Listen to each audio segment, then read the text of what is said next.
All right, so we're going to continue talking the theme of imagery and illustrations that has sort of run through many of our talks this morning.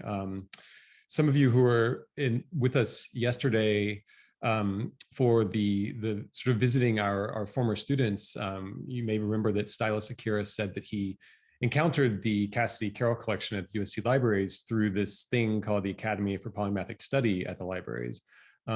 Curtis Fletcher, who I will introduce, and he will then introduce his partners, directs half of that Academy for Polymathic Study, and Curtis is responsible for the portion that is known as the Ahmanson Lab at the Academy for Polymathic Study.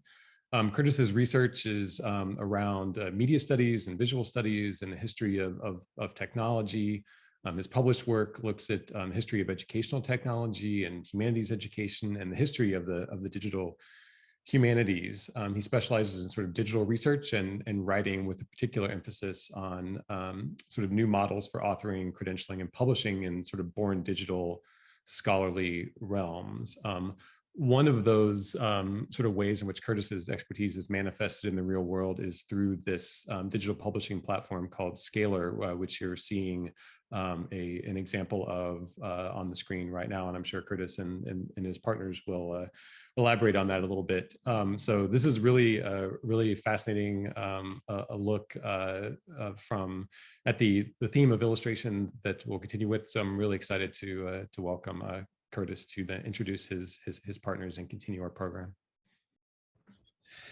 Thanks, Hugh. So as you said, I'm the director of the Ahmanson Lab, and I'm here just to kind of introduce this project that we've been working on for the past several months at the lab, and more than that, to introduce the folks kind of responsible for it. So what you're about to see is a project we're calling AI Looking Glass, and I'll put the link into this project in the chat towards the end of the presentation.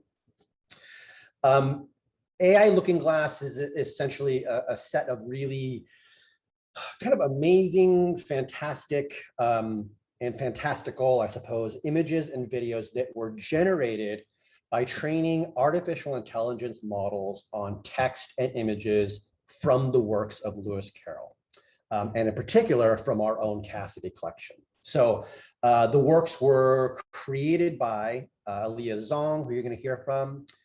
She is an undergraduate in computer science here at USC, and is the kind of the resident AI artist at the Ahmanson Lab.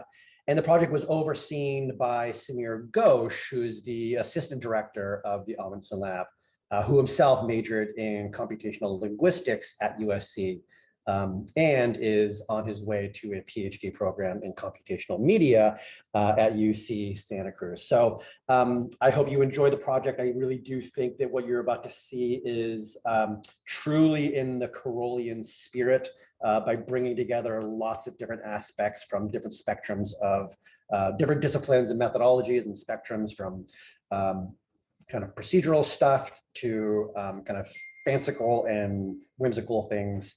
And I think it kind of brings all of that together. So I'll turn it over to Samir and Elea to show you what they've been up to. Okay, can you see my presentation now? All right, thank you. So let's just jump into it. What is AI art? So throughout this presentation, you'll see images created by Elea, who uses various AI tools to create images like this. AI can be used to synthesize and artificially generate a variety of media, but at the end of the day, the reason is it's aesthetic. The reason it can be visually compelling is because a human, an artist at the end of the day, has to modify a great many parameters in order to get it to its aesthetic form. Otherwise, it can tend to look quite garbled or kind of not visually appealing. Why Lewis Carroll? Why apply AI works and AI technologies to Lewis Carroll? I think Lewis Carroll is really known for whimsy and fantastic things that are fantastical. Lewis Carroll's work really encouraged a reader or interpreter to break free from the constraints of reality. Lewis Carroll's work, and we might touch on this later, has influenced video games a lot. In the Jabberwocky poem, the Vorpal Blade is an item in many video games, for example.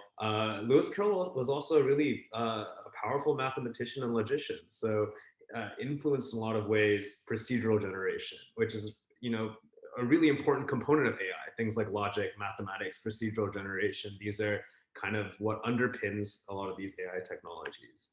I'll show one video taking the Jabberwocky poem as an input into the AI, and we'll explain how it works right afterwards.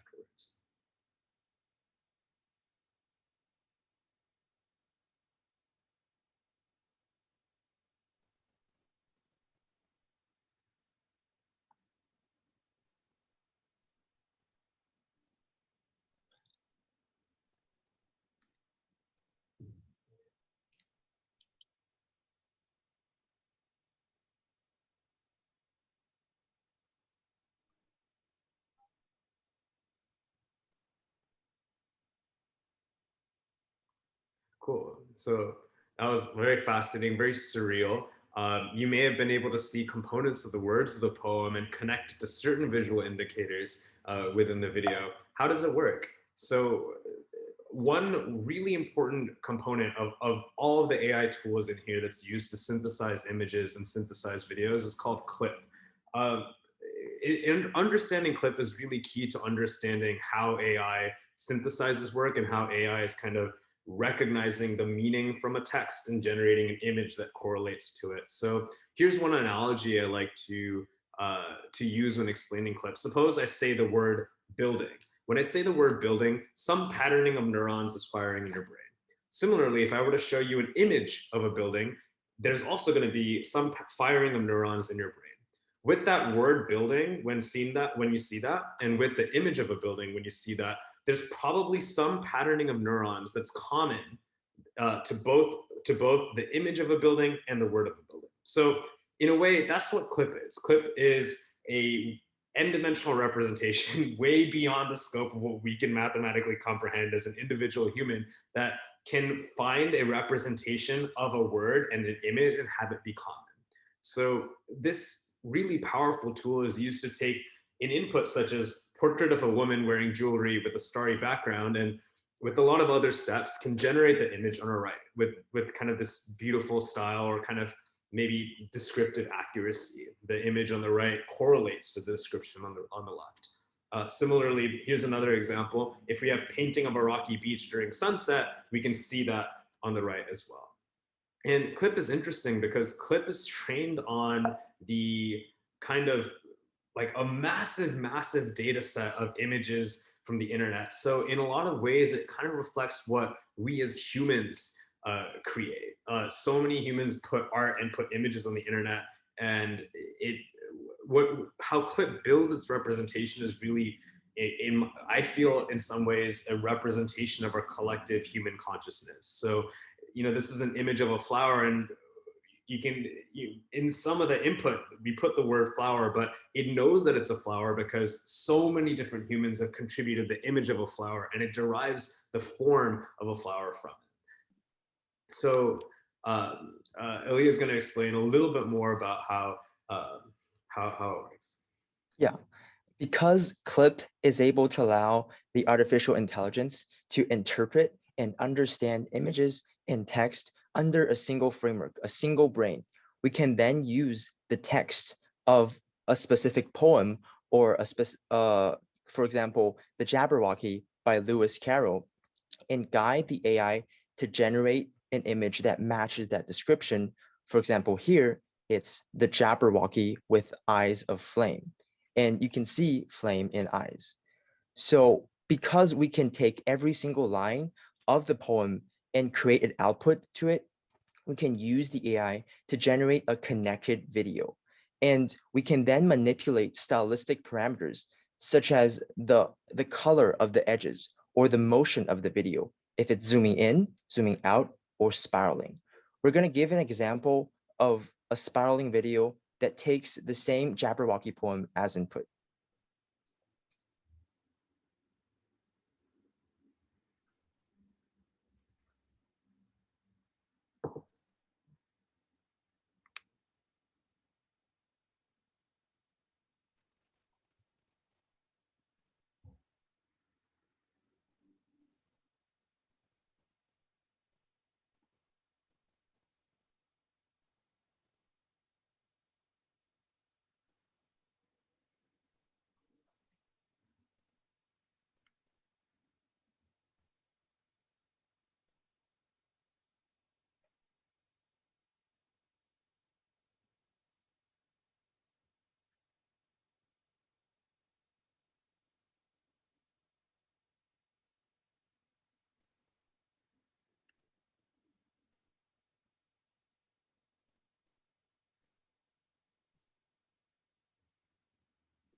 I agree.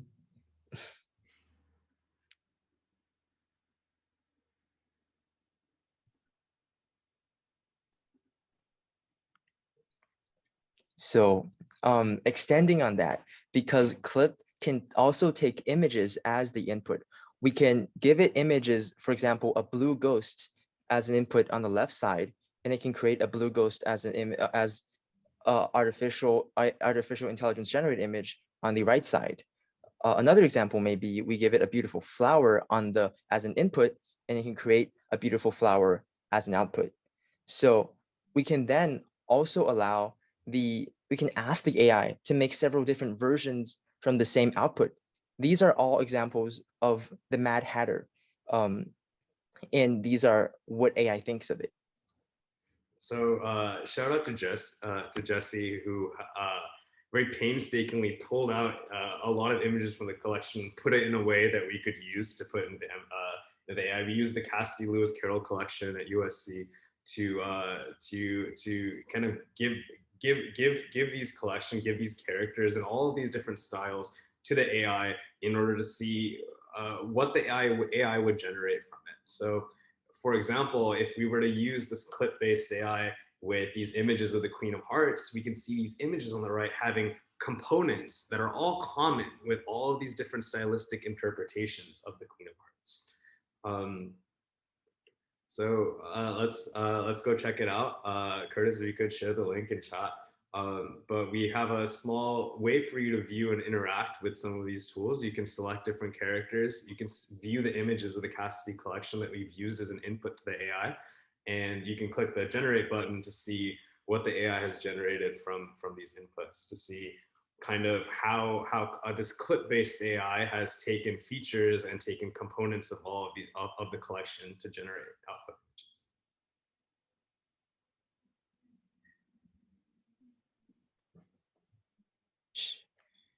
Shall we go in and demonstrate ourselves? Yeah, okay, let's do that.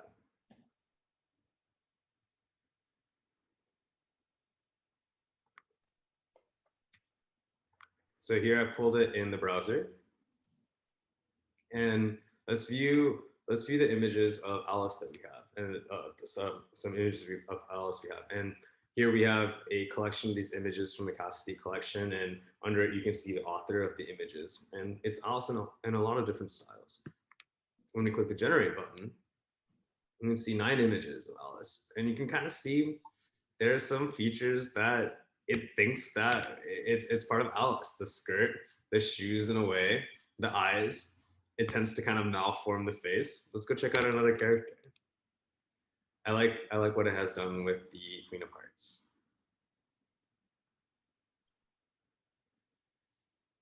So it very, very clearly picks up on the heart, maybe aspects of the form of the clothing,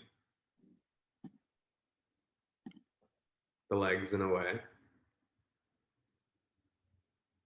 You can also very clearly see that there's like heart-shaped patterns on the clothing that she's wearing. Let's take a look at one more. Let's do that.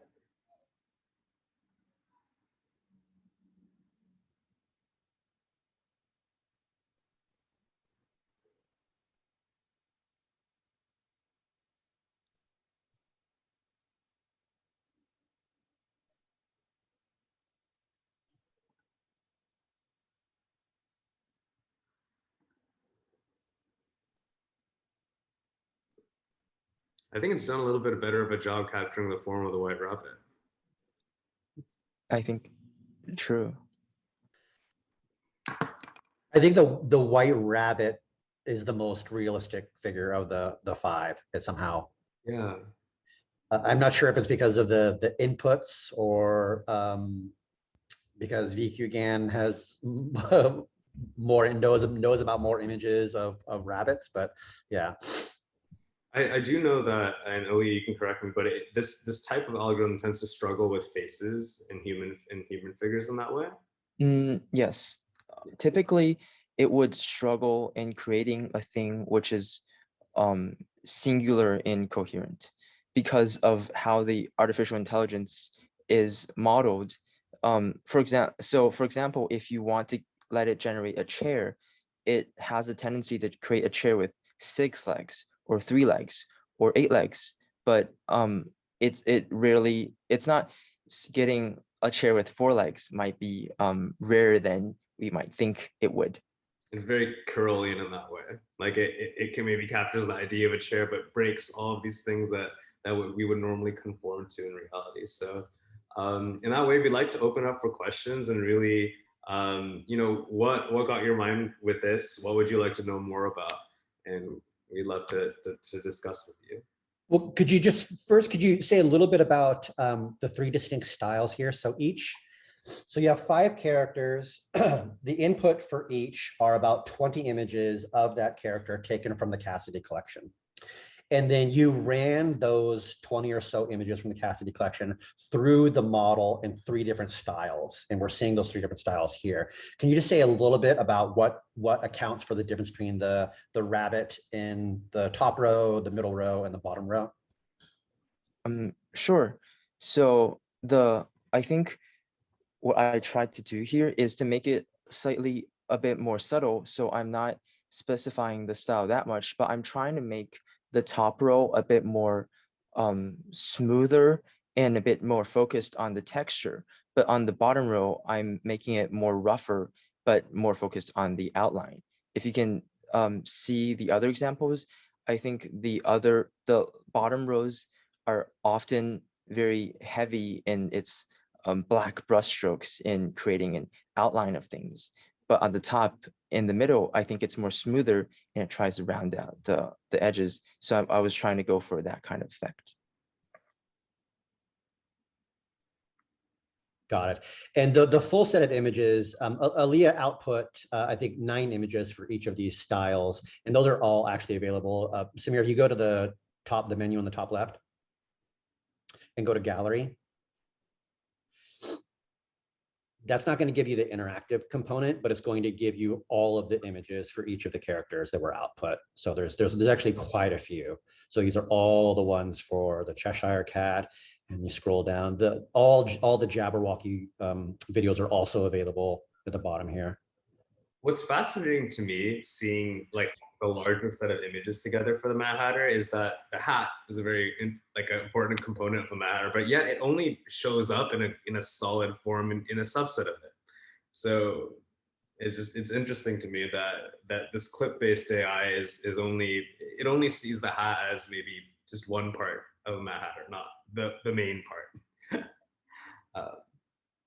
That's a good point, Samir. What is the so the AI is kind of looking at the set of curated images, and it's sort of doing this a little bit of interpretation, but how much Elea, do you and Samir have to give it a nudge to identify what it thinks is sort of the most essential, or is that entirely on its own, doing based on its sort of training on millions and millions of images? It's entirely on its own. I'm not giving it any nudges or telling it to, oh, we can make a hat out of this. It's just looking at the images and identifying the things that it finds most essential to between all the images that we've inputted to it.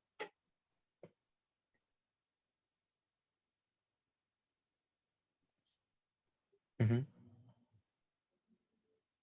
a question in chat about is this technology used sort of primarily to create art, or are there other applications? For now, I think it's primarily used to create art. So there's actually a lot of AI artists online if you look for them, and they make really, really fascinating works from a variety of different models, all based on this central technology. But the flip side of the technology is used for lots of different things, including facial recognition and surveillance, and right. I mean, can like Samir, and I'm gonna ask you to limit it to like a couple of minutes, because I know you could talk about this forever. But can you talk about the flip side of that? Like what part of what we didn't discuss at the beginning is like this is new. This is this AI is only 5 years old, right? This is not traditional No, AI. it's like 2 years old. It's like 2 years old. This is, this is this is not traditional AI where you feed a computer a bunch of rules and say, here, go draw this. This is neural networks where you feed it a bunch of images and say, figure out your own rules. What do these images say to you, right?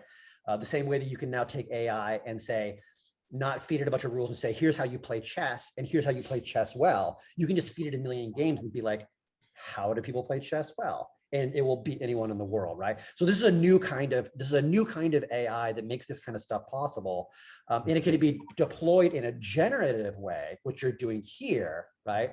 But it can also be deployed in many different ways, right? Yeah, I want to talk about like one more uplifting note before I can preach darkness for hours. So one uplifting thing is, suppose an artist is trying to come up with maybe a 3D model of Alice for a movie, or is trying to come up with more iterations. And I was viewing a live stream of an artist just before this who was using a very similar algorithm in this circumstance.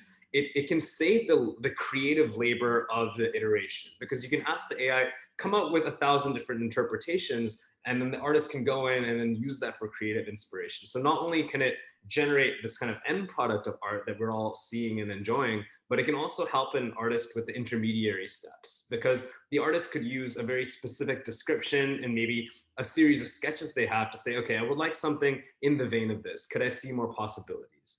So that's that. But this type of, you can literally, like NVIDIA now has a tool where you can take a paintbrush and not say paint blue, but paint a sky, or paint a rocky cliff here, or paint a ocean with waves, and it will paint, and using this exact same technology, right? It will literally paint that with your brush stroke.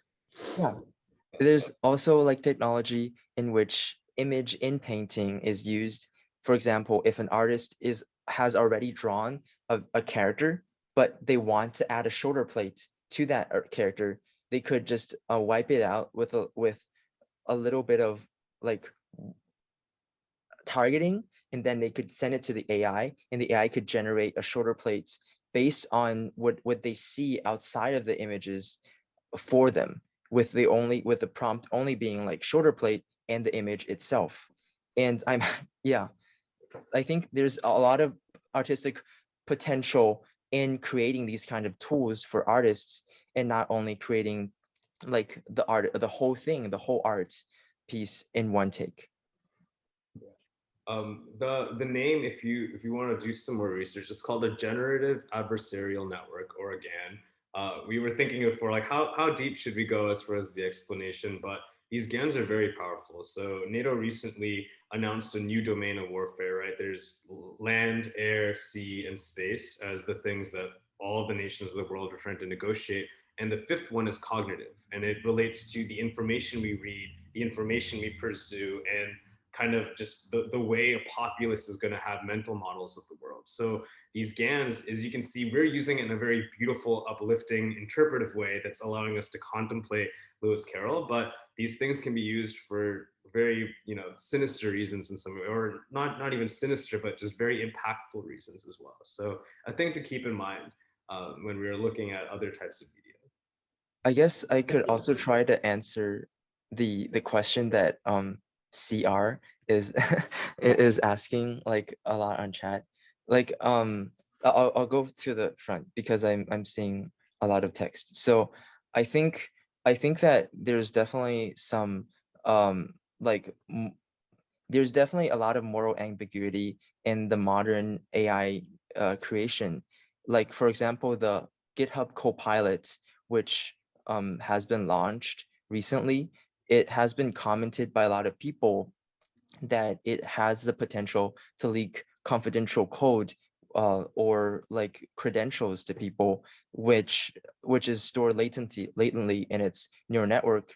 But regardless, I think for now, a lot of this area of research is sort of still in the works, and there's not a single guideline in which we can follow to ensure the absolute moral completeness of AI generated things like text or art or video or music, I think it's still a very new topic, and it's a very exciting thing for us to actually explore. And I think specific on our side, because all the input images are from the USC special collections, I think to an extent, our what we are doing is much less perhaps like just extracting information from the AI, rather compared to a lot of other people who are just saying moon and they're spitting out images of the moon. I think finally it's like so the final question is the AI tool available for general use now? It is. So maybe not this specific tool, which we are developing, but there's a lot of free open source software on the internet, which people are maintaining, people are updating to allow more and more people to create AI generated artwork on their own, and to explore this new domain of ability to create art and explore our own creativity. I think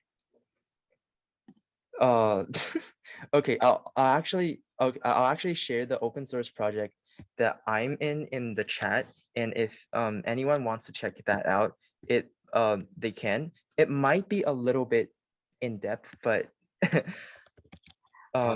respond to Linda's question, I do think that there's many parts of this that are artistic. The selection of images and the way it's fed in, the structure of the algorithm, because Elea has a very closely cultivated intuition for how the structure of the AI yields something aesthetic. There's also the stylistic parameters, as we've seen, Elea was able to control how heavy the stroke weight was or how light the stroke weight was. I've seen Elea do things where oh, in this type of approach, the background is going to be a little bit more distant from the foreground. So it takes a lot of the knowledge of traditional art and traditional painting, and it's a new space. It is artistic. It is very creative. It is very much a creative process.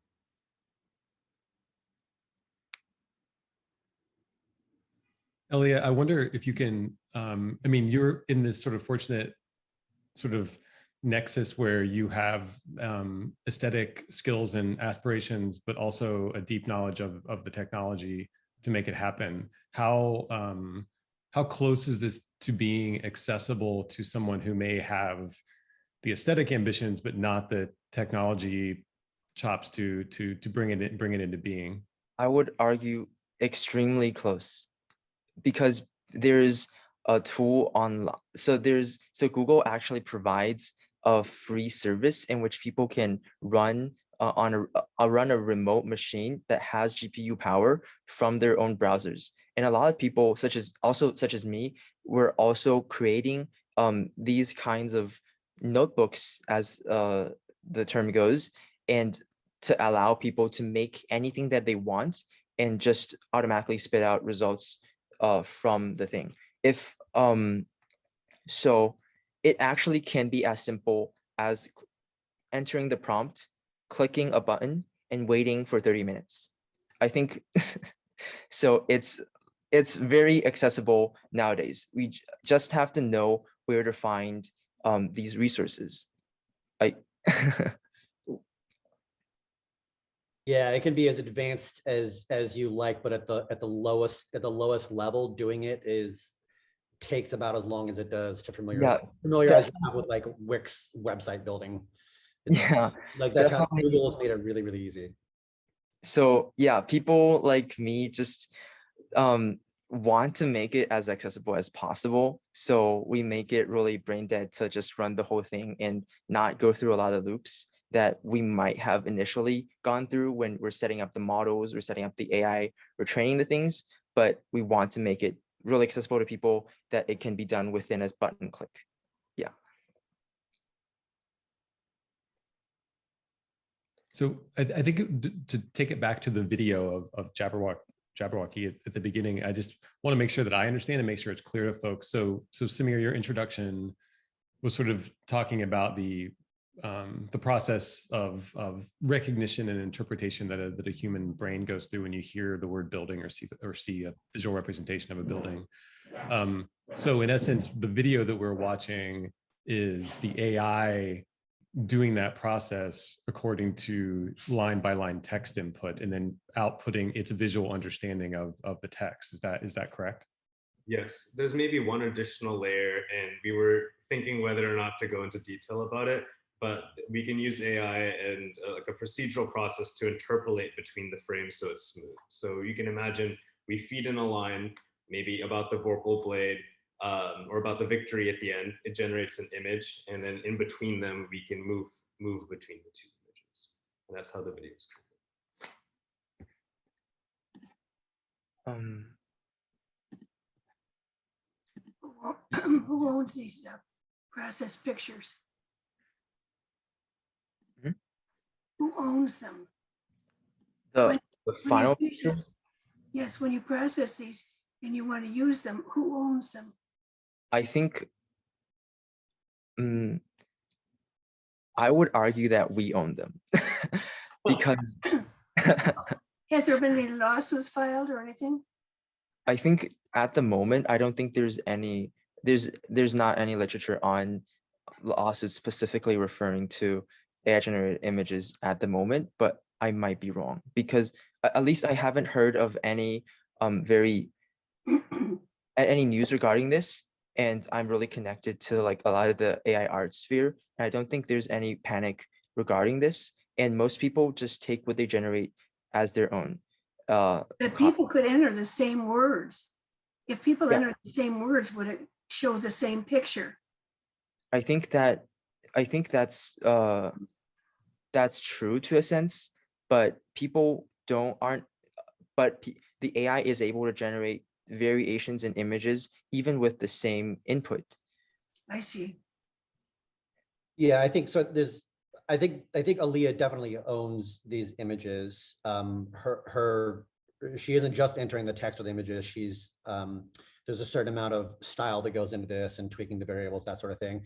In terms of the copyright of the original images, I also think that's actually probably a non-issue. I think that this very clearly falls under transformative act. You're not seeing anything of the original at this point. You're as an artist, you are transforming those original works. And I think probably constitutes fair use of the images. I bet Disney does not accept that the words fair and use can be used next to each other. And so it probably would say no. I think given the context of, if we're giving the context of how it's generated, they might be they might be able to say something about that. But I think purely from the images alone, I don't think it's really possible to discern the original things which it is based on.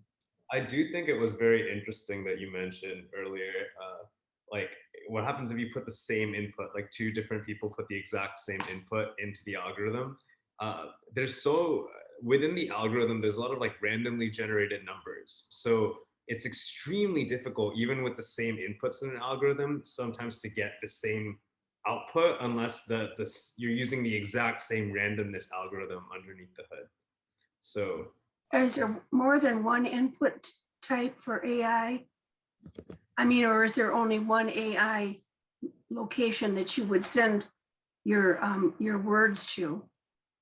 There's many different types of AIs and instances, and we showed an example with just a small word prompt, but there's actually many different prompts that we are feeding into the AI to generate something. And the other question, so there's the question of copyright, Ray, going back to there's the question of the copyright of the original images, and we're going to see that play out in the next couple of years for sure. The other, I think, set of legal issues we're going to see play out in the next couple of years is a question over likeness, right? Because now one can take this technology and generate an image of Britney Spears doing something that she didn't actually do. It looks absolutely real. It looks like it's a picture of Britney Spears doing something that she didn't do. And so it's going to be a huge legal battle, right? and that in some ways segues into another way in which this technology maybe pushes us further into a Carrollian world, which is like we're now getting to a point where we're less confident that we know what's real now than maybe 5 or 10 years ago, right? Now that we can actually like produce videos of things that didn't actually happen, or images of things that didn't actually happen, right? I don't know how many people have seen the website, this person does not exist, right? That's a generative adversarial network basically creating images of people that do not exist. They look real. They look like they're real people. And so with this kind of synthetic media, we are headed into this world where the difference between reality and fantastical is going to be a little more slippery than it used to be. So in the images that you've created, Elea, from the curated selection of images from the collection, how much of its sort of realism or not realism is to your direction or tweaking variables, and how much of it is it's sort of struggling to interpret and recognize sort of essential visual elements? Can you repeat that? I'm just trying to get a sense of like how, because it's got this sort of like, superficially surreal quality to the images. How much of its sort of how much of its relationship to the sort of realism in illustration is about the way you tweak it versus the way it's interpreting the images? I think the AI itself has a tendency to go towards the surreal. And I think to a degree, I sort of try to lean into that and make the surreal appealing to look at. I think that's what I'm trying to do. I think how my artistic interpretation of its outputs, and how I think it's sort of intertwined and not really separable between how it is, because it's like a paintbrush to me in a sense. So it might be equally as its ability to interpret things, and equally my like judgment on what I think is good looking and not good looking. Actually, I'm wondering if Samir, can you bring the website back up? And I want to do the Jabberwocky with a zoom out white, because I really want to show how these things can differ depending on Elea's kind of stylistic choices. Or I can bring it up if you like. So go to begin with introduction. Mm-hmm. And then go to generative Jabberwocky. Scroll to the bottom. And actually, let's do the one with audio. Go to the very bottom.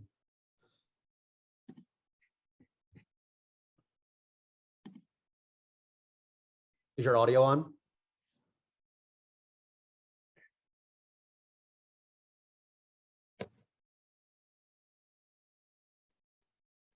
Samir, can you unmute your?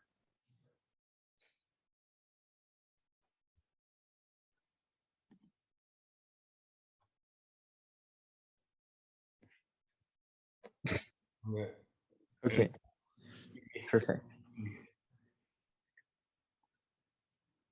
'Twas brillig, and the slithy toves did gyre and gimble in the wabe. All mimsy were the borogoves, and the mome raths outgrabe. Beware the Jabberwock, my son, the jaws that bite, the claws that catch. Beware the Jubjub bird, and shun the frumious bandersnatch. He took his vorpal sword in hand, long time the maxim foe he sought. So rested he by the tumtum tree, and stood awhile in thought.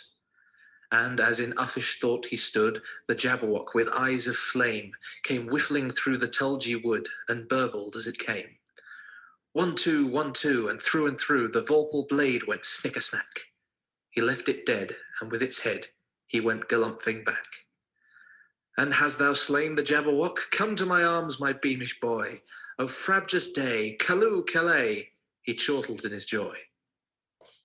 'Twas brillig, and the slithy toves did gyre and gimble in the wabe. All mimsy were the borogoves, and the mome raths outgrabe. I just think the colors in this one are so beautiful, and the style is so different from the other pieces. You know, still dark and a little bit horrifying, but not nearly as much. And so just I don't know, just kind of to show the difference between. It isn't just a matter of someone throwing words into this generative artificial or adversarial network and getting the same thing out every time. There's a lot of style and a lot of artistry that goes into this. Yeah, that's a particularly great one. I'm glad you showed that one, Curtis. All right. Any other questions for these folks? Apologies if there were things back in the chat that we might have missed. Could I ask a quick question? Yeah, of course. To what extent is what you've done here self-learning? So is there any sort of feedback that comes from, let's say you experiment with this and you get a result that you like? Does that, the fact that you like it, become a feedback into when you run the thing again? Like, is this pre-programmed and it just does it? Or is there a self-learning thing? Does this get better and better or worse and worse? So specifically on the AI, I don't think there's a self-learning feedback loop. To to the greater extent, it's us learning how to make the AI make better looking things. It's not, yeah, it's unfortunately, I would love to like train an AI that could self-learn based on like what I think is good, but at the moment it's just me learning what I what I think is good. Have you put any song lyrics into it? I've actually tried. I wish I could. I'm gonna see if I have any examples. Sorry. Okay, so this is actually one of the first thing I tried. So this thing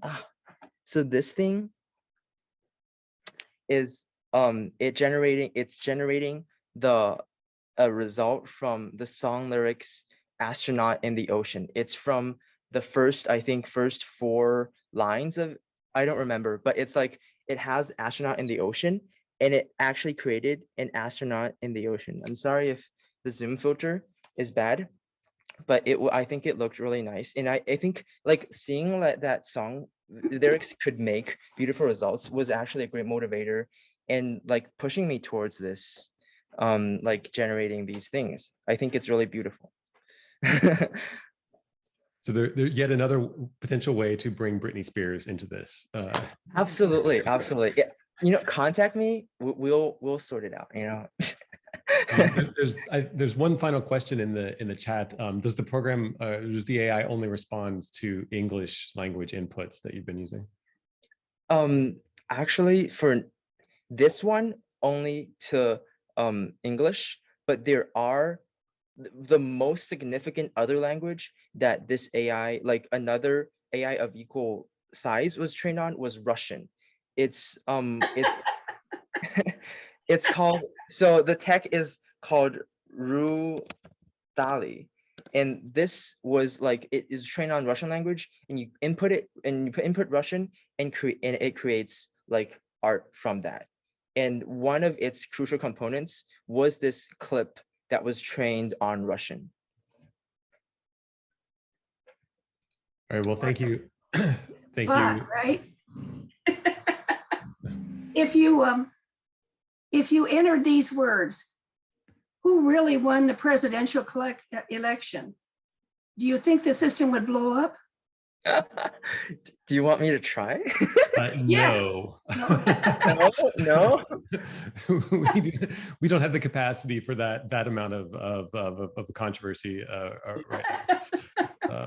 How recent the input data is. So I think in some ways, I think you're getting at like, can we use this tool to look at cultural things that are recent, right? Or look at political things that are recent. It's all about whether the AI has had access to that data and how there is a human component of how humans shape the data going in. So if someone has a certain leaning one way or another, or a certain disposition or kind of preconceived notion of how the data should be structured, the AI will reflect that. Yeah, that's an important point. That's another way that which sort of bias and other things can sort of enter into this. Well, so thank you all very much. I mean, Elea, your sort of skill and passion with this is amazing, and Samir, sort of your knowledge and sort of putting this all together, and Curtis sort of leading the work at the lab that makes it possible with all these sort of critical and reflective elements is really remarkable. So thank you all very much, and thanks everyone in the audience for all of the great questions.